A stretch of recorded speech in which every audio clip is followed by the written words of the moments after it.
told his disciples a parable to show them that they should always pray and not give up.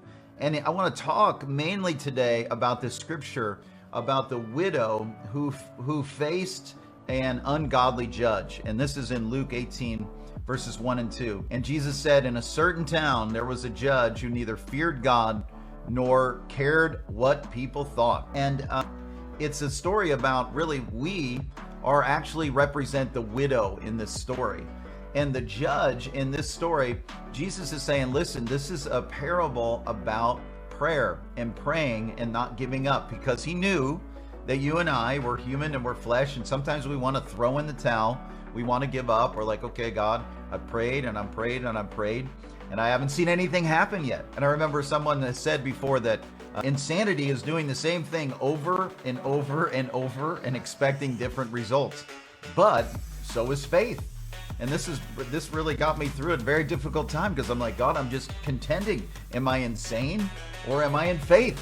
And I honestly didn't know the difference, and I didn't care. I just thought, well, you know what? I'm believing God to see a breakthrough. So when we are seeking favor in the courtroom, every judge is different. The judge that sits on the throne in this parable is not one we would deem fair or caring. That's the picture that Jesus gives us about this judge. Again, he's teaching us how to persevere in the midst of prayer. And goes on to say, and there was a widow in that town who kept coming to him with a plea, grant me justice against my adversary.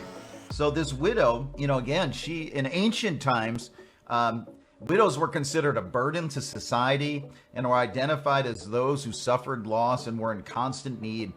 In ancient societies, if you were a widow, it was unlikely that you ever could work, and you were just completely dependent on others for your situations. Widows were disadvantaged ones of society and were often taken advantage of because of their desperate situation and their inability to provide for themselves.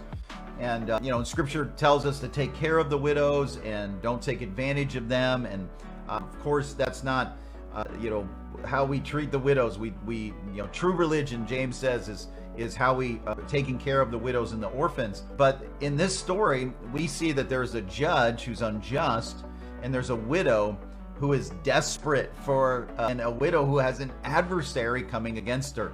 And so in this story, we see, this is a widow that has an adversary.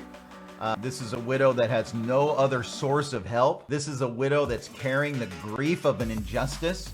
And this is a widow that has the tenacity to continue to petition even at the throne of an ungodly judge. And I'm telling you, like right now, we as the church, we need to see ourselves as the widow in this parable. We have an adversary that's coming against us. And right now, the judge of heaven is our only source of help.